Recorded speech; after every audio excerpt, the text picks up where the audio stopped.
ever feel like you're just not getting anywhere on piano and you can't play anything and you feel like giving up? Well, if that is how you feel right now, the first thing to know is you are not alone. Everybody feels like this. It doesn't matter how much you feel like you're a beginner or how advanced you are, there is always something, one piece, one move, something you're learning which doesn't seem to connect. And I just wanted to make a really quick video to give you 3 ideas of how to perhaps move your playing forward and to hopefully encourage you to stick with piano over the long run. Firstly, it is not essential to be able to read music, and you certainly don't have to be able to sight read music, which is where you can just play anything that is put in front of you, though any knowledge of that can help. Now, this does depend a little on your musical goals. If you want to be the main pianist of an orchestra or play exclusively classical pieces, then it is pretty essential to be able to read those little dots on the page. If you want to be able to do anything else on piano or keyboards, it isn't.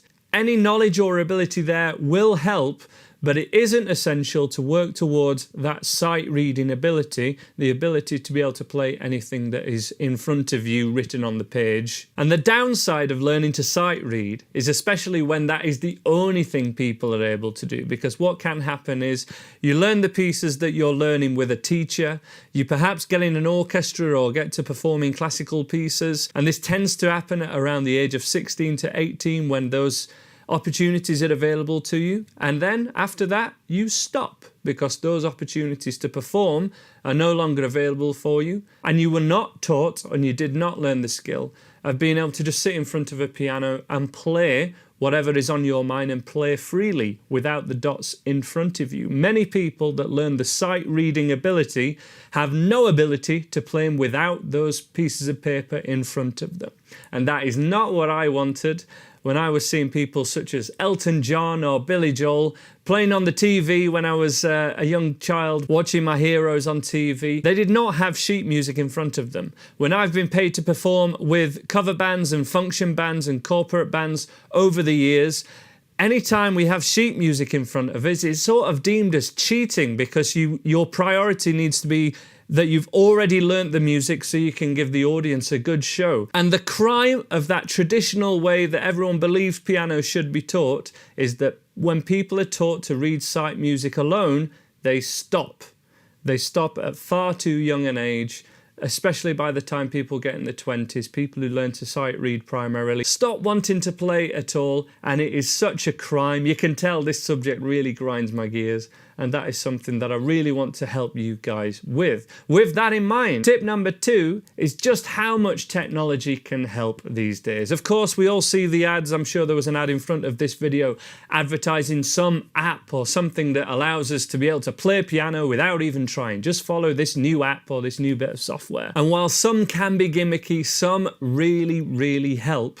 And there is one in particular that I highly recommend. You might have seen me talk about this before. It's called Flowkey. It is a program that allows sheet music for popular songs to be synced up to the video of that sheet music being played. It's really clear. It's a fantastic learning tool, and I highly, highly recommend it as a replacement for traditional sheet music just on the paper. It really brings it to life. Another thing that's really helped me over the years, even from being as young as 8 years old, is MIDI sequencers. For example, GarageBand, which will be already installed on many of your iPhones, and it is free to download on Mac computers and iPads, and so many other pieces of software on any bit of equipment. MIDI sequencers allow us to be able to draw in or sequence a series of notes on the screen with the piano stave to the left so we can actually see what notes we're playing as well. And when I was between the age of 9 to 19, this was essentially my ear training, and it really helped me understand rhythm, melody and harmony, which are the building blocks of music. It didn't really teach me any scales or anything like that, but it just allowed me to make sense of music, and it's so beneficial. I really hope you make some element of technology a part of your regular practice time if you're learning piano, because there are so many good options these days. It's really a great thing. The software that I use to be able to light up my keys and show the sheet music and things like that is called Chordy. There'll be a link to this in the description as well. It also shows how the piano notes you play would be played on guitar. And for example, if we have, say, middle C, There are 5 places that can be played on a guitar, and that can be shown using this fantastic software. That software is called Chordy. There's a link to it in the description below. And finally, the one bit of advice I would give everyone more than anything, because it is so easy to forget: follow what you love, or find an area of music that you love and pursue that. For example, I've been sipping tea from this mug in between doing this tutorial, and I cannot stress how much film music has been such a big part of my whole musical journey, from